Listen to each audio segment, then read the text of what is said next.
एक तरफ योगी आदित्यनाथ अविमुक्तेश्वरानंद से शंकराचार्य होने का प्रमाण मांग रहे हैं, तो दूसरी तरफ उत्तराखंड की तरफ से खुद अविमुक्तेश्वरानंद को न्योता भेजा जा रहा है और उस न्योते में अविमुक्तेश्वरानंद को जगत गुरु शंकराचार्य बताया जा रहा है। यानी कि भारतीय जनता पार्टी की सरकार दो धड़ों में बंट गई है और अब मुख्यमंत्री योगी आदित्यनाथ अकेले पड़ते हुए नजर आ रहे हैं। योगी आदित्यनाथ जो कि अविमुक्तेश्वरानंद को शंकराचार्य नहीं मान रहे थे, उन्हीं की सरकार शंकराचार्य की आवभगत में लगी है और साथ ही साथ उन्हें शंकराचार्य मान भी रही है, प्रमाण भी नहीं मांग रही है, बल्कि उन्हें शंकराचार्य का दर्जा दे रही है, उनका सम्मान कर रही है। बिना वक्त गवाए आप इस लेटर को देखिए। ये लेटर जो है वो अविमुक्तेश्वरानंद सरस्वती को भेजा गया है। इसमें साफ तौर पर लिखा है, जगत गुरु शंकराचार्य स्वामी श्री अविमुक्तेश्वरानंद सरस्वती 1008 जी महाराज। यानी कि अविमुक्तेश्वरानंद सरस्वती सभी की नजरों में शंकराचार्य हैं, लेकिन मुख्यमंत्री योगी आदित्यनाथ को इसका प्रमाण चाहिए था। अब ये लेटर कहां से जारी किया गया है, इस पर बात कर लेते हैं। दोस्तों, उत्तराखंड में बद्रीनाथ धाम है जिसके कपाट अप्रैल के महीने में खोले जाने हैं। उससे पहले एक यात्रा निकलनी है और उस यात्रा में शामिल होने के लिए अविमुक्तेश्वरानंद सरस्वती को एक लेटर जारी किया गया है और उनसे इस यात्रा में शामिल होने का आग्रह किया गया है। लेटर जो है वो बद्रीनाथ डिमरी धार्मिक केंद्रीय पंचायत की तरफ से जारी किया गया है, जिसमें अविमुक्तेश्वरानंद सरस्वती को शंकराचार्य बताया गया है। अब इस यात्रा में शामिल होने की बात कही जा रही है। मीडिया रिपोर्ट की माने तो बद्रीनाथ डिमरी धार्मिक केंद्रीय पंचायत के अध्यक्ष पंडित आशुतोष डिमरी ने बताया, शंकराचार्य को यह न्योता 25 जनवरी को भेजा गया था। इसमें शंकराचार्य अविमुक्तेश्वरानंद से ऋषिकेश से बद्रीनाथ धाम तक निकलने वाली गाड़ू घड़ा यात्रा में शामिल होने की अपील की गई है। अब ये जो यात्रा है उसमें शामिल होने के लिए शंकराचार्य अविमुक्तेश्वरानंद सरस्वती से अपील की जा रही है। ध्यान देने वाली बात यह है कि एक तरफ उत्तर प्रदेश में प्रयागराज मेला चल रहा था, जहां पर अविमुक्तेश्वरानंद सरस्वती और उनके शिष्यों के साथ प्रशासन बदसलूकी करता है, अपमान करता है, उनके शिष्यों की शिखा पकड़ पकड़ कर उन्हें मारा जाता है और उसके बावजूद प्रशासन माफी नहीं मांगता। तो दूसरी तरफ उत्तराखंड, जहां पर बद्रीनाथ धाम है और देवभूमि कहा जाता है, वहां से अविमुक्तेश्वरानंद को न्योता आ रहा है और उन्हें शंकराचार्य कहा जा रहा है।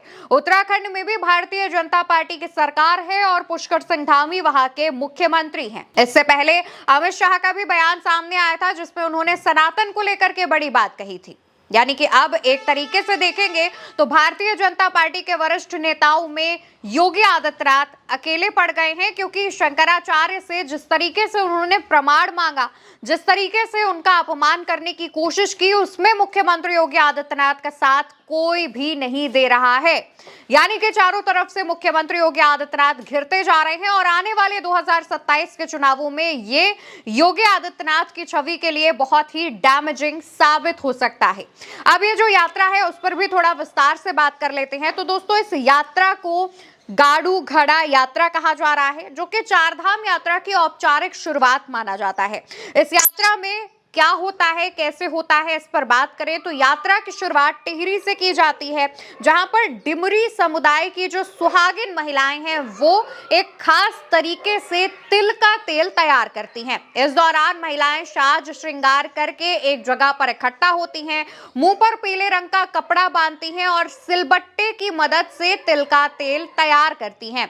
इसमें किसी भी तरीके की मशीन का इस्तेमाल नहीं किया जाता है। पारंपरिक तरीके से इस तेल को निकाला जाता है। तेल को निकाल करके एक चांदी के कलश में भरा जाता है और फिर वो कलश टिहरी से होते हुए अलग अलग जगहों से होते हुए बद्रीनाथ धाम पहुंचता है, जहां पर भगवान का उस तेल से अभिषेक किया जाता है और फिर धाम के कपाट खोले जाते हैं।